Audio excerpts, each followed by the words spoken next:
Cassino is a great game to help children learn and practice numeral recognition and later on, addition or putting numbers together. The goal of the game is to capture cards from the center of the table, either by matching or by combining and adding up cards to make a match. We'll show you two versions of how to play this game, one for younger children and another more advanced version for older children. What we're showing here is actually a simplified version of a more complicated card game dating back to the 1700s. So you can find directions to many modern versions online if you'd like to check those out. For our beginner version, we'll use the 1 through 5 cards, but you'll see in the version for older kids, we'll be using the 1 through 10 cards. To play the beginner version of this game, I'll start by dealing 4 cards to each player. And for a little extra counting practice, I'll ask, can you check if I have 4 cards? 1, 2, 3, 4. Yes, okay, that's 4 in all. And it's good to gesture around the cards to show that altogether they total or make 4. Here, I'm going to play with the cards face up so we can talk about the different numbers and how to make matches. But normally, you wouldn't want to show your cards to the other players. Next, I'll deal 4 cards to the middle. And if it's my turn, I want to match one of my cards with a card in the middle.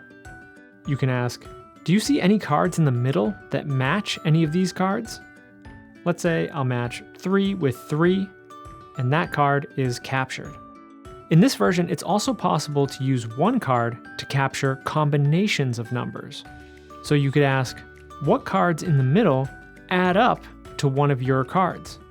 And then, for example, this player could use their 5 to capture 2 and 3, because 2 and 3 add up to 5.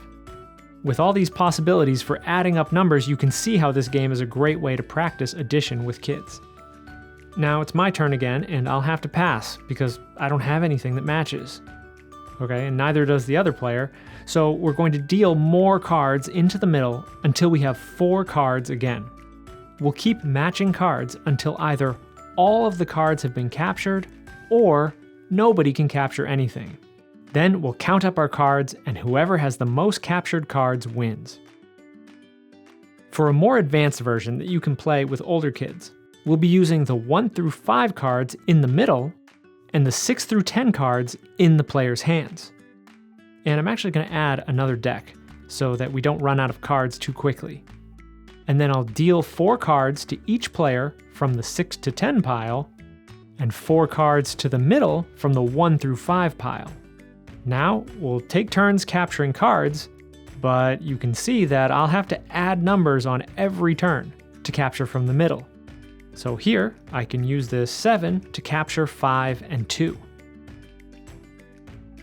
Now, neither player can capture anything in the center, so we'll deal more cards. And now the other player can capture these 3 cards, 2, 3, and 5, to make 10. This version of the game gives children lots of informal, fun practice with addition, because they're seeing that smaller whole numbers add up to larger numbers, that 3 and 4 always make 7, and that 4 and 6 always make 10. This will help them know their combinations of numbers that make 10, which is so important in kindergarten and first grade. Developing this ease with adding numbers is a big step, and will give children more confidence in math as they go on in school.